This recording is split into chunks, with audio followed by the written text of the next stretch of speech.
Hey everyone, and welcome back. Nothing says fun quite like drilling 198 holes, so I thought I'd bring you along while we do this and share some fun facts I've learned about the movie WALL-E while I'm drilling these treads. For those that aren't aware, these treads are for my 1-to-1 scale WALL-E build. He will be fully radio controlled, and much like other droid builders, he will be able to interact with people and his environment. Stay tuned for more build videos. Let's get right into it. I'm going to drill all these holes. I've pre-marked them with my drilling jig, but we're just gonna hang out, drill all these holes on this track, 3 per tread. And while I do that, I'm going to share some fun facts about the movie that I learned. So, one thing that I did learn about the movie WALL-E is that it was inspired by some of the silent films of the old silent films. The first 40 minutes has no dialogue, and so as a result of that, the director relies very heavily on visual storytelling. The director, Andrew Stanton, was inspired by, Charlie Chaplin and Buster Keaton films, and so he wanted to tell the story of WALL-E, and yeah, he basically had the first 40 minutes. There's almost no dialogue. There's a few little tidbits here and there. Some of the billboards and stuff speak, and you've also got video, like the movie that WALL-E watches. That also has some dialogue to it, but as far as how the actual movie goes, there is no dialogue. I went ahead and shifted the camera a little bit. We're gonna just keep going here. Hopefully the drill noise isn't too loud and distracting, but number two fun fact is Ben Burtt's sound. He's the one who did the sound for WALL-E. You'll most notably know him for his sounds in Star Wars, R2-D2 and the lightsaber.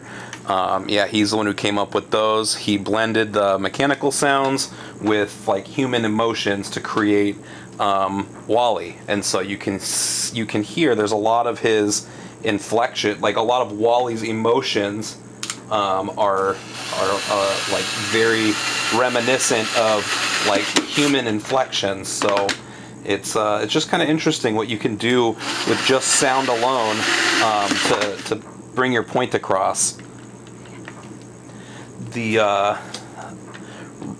Another interesting thing, I guess fun fact number 3, is the directors and the production crew were very deliberate in their use of live action shots.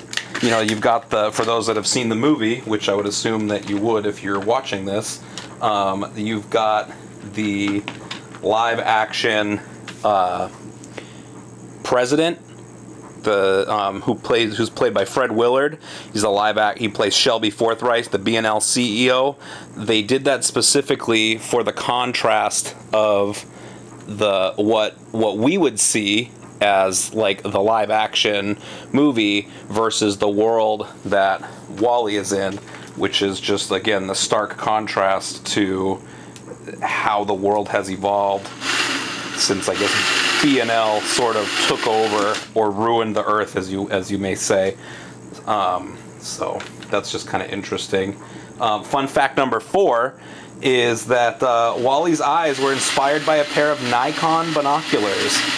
You can still buy those binoculars on eBay. They're about $40 to $50. The director used them at a baseball game, and if you've ever been to a baseball game, you do a lot of other things besides watching baseball, and so he noticed that the binoculars had kind of an interesting look to them, and so he kind of designed WALL-E's eyes after those binoculars. And if you go take a look at them, they look very much like WALL-E's eyes. It's actually quite interesting. So just go ahead and drill this one here before we get into number 5.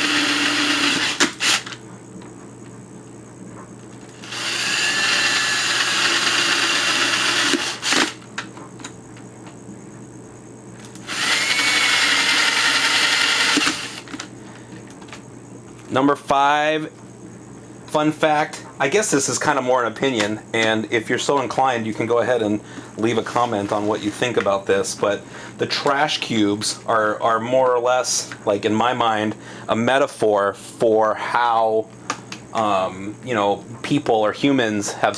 That one's probably not so much a fun fact as much as it is just like my opinion. But yeah, I'd be interested to know kind of what you feel about that if you wanted to leave a comment. Maybe if you find this stuff interesting, you could leave a like or subscribe. I'm trying to document as much as I can with my the Wally build. So I'm hoping that for other builders, this will be something that is useful.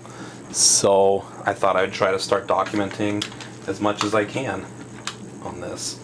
Another interesting fact, number 6, is that Eve's design, if you look at Eve, she's very sleek and looks sort of like an Apple product, if you will. And the fact of the matter is, she was actually consulted by the Apple's former chief of design consulted on Eve. Clean, minimalist, all the stuff that is more or less like, put with the design of like Apple products. You could say Eve also has that look to her. Which is true. When I look at Eve, she, I don't know if it's the white or any of the other colors or anything like that, but she definitely has a look to her that, says Apple. So, yeah. Number 7, fun fact number 7 is the Pixar's secret code A113. That's used in almost every Pixar movie that is made, and that code A113 refers to a classroom at Cal Arts where a lot of the Pixar animators studied. In Wall-E, it is the directive for Otto. He once they get the plant life, he invokes A113, and that's what keeps the plant from being put into the ship's holodetector. In other movies, that comes up. I know Monsters Inc. I've seen it. Some of the other Disney movies for sure has that A113. In Toy Story 1, it's the license plate for the mom's car. So it definitely has a lot of history in some of the Disney Pixar movies. Fun fact number 8 is that R2-D2's sound is actually in the movie Wall-E. You can hear it when Eve is scanning for plants when she makes it back down to Earth. There's a brief moment when she sounds like R2-D2, and that's because her sound, the sound designer Ben Burt, actually made the sounds for R2-D2. So it's kind of like a nod to him having R2-D2 in the movie there. So that's kind of cool. I didn't hear that at first until I went and actually watched it one more time, and I was like, wait a second, that kind of sounds like R2-D2. So thought that was kind of interesting. So fun fact number 9 is that the B&L, by and large, they are in the Pixar universe pretty heavily. It's not just Wall-E. You can see them in Toy Story 3 on the batteries, Cars, they're on a billboard like a sponsor. The Incredibles, if you look closely in one of the scenes where Mr. Incredible is shifting around some documentation, you can see that by and large is on there. And then in one of the Toy Story shorts, actually, the Toy Story shorts, where I don't remember the name, but it's at the hotel where the lizard is stealing all the toys. At the very end, when the police are arresting the owner of the hotel for stealing the toys, on the window there's a B&L logo. So it's kind of interesting. I always just thought that the B&L was just for WALL-E, but apparently it's much deeper. And I'm going to be looking out for other Toy Story or other B&L locations in the other Pixar movies. I'm going to go ahead and flip these over and countersink the other ones, because while I have to drill these, you guys don't have to sit here and watch me drill all of these. As much as it may seem like fun, I'm sure that this is just riveting content. But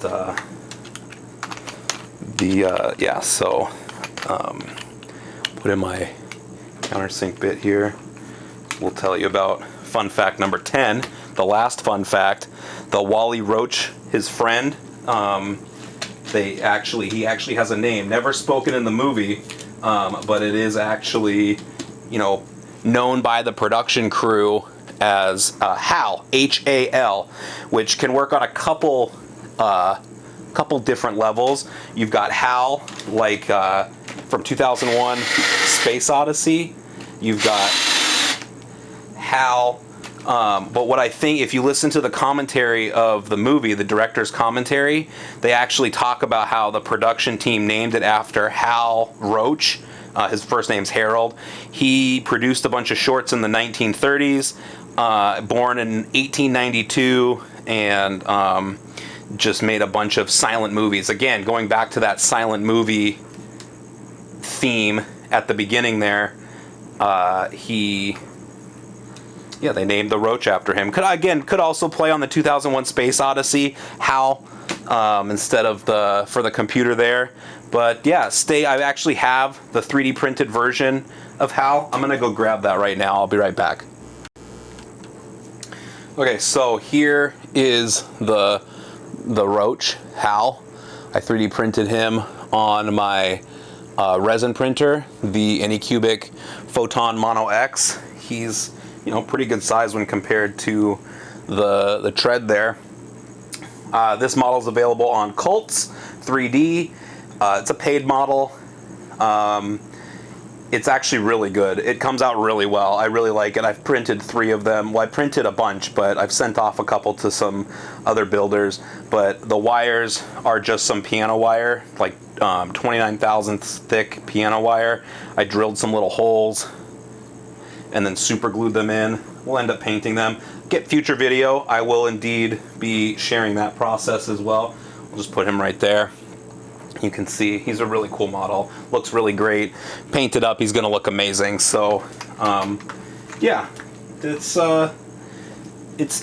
again inspired by the old silent movie star director. So that's kind of interesting. I'm gonna go ahead and give you one more bonus one.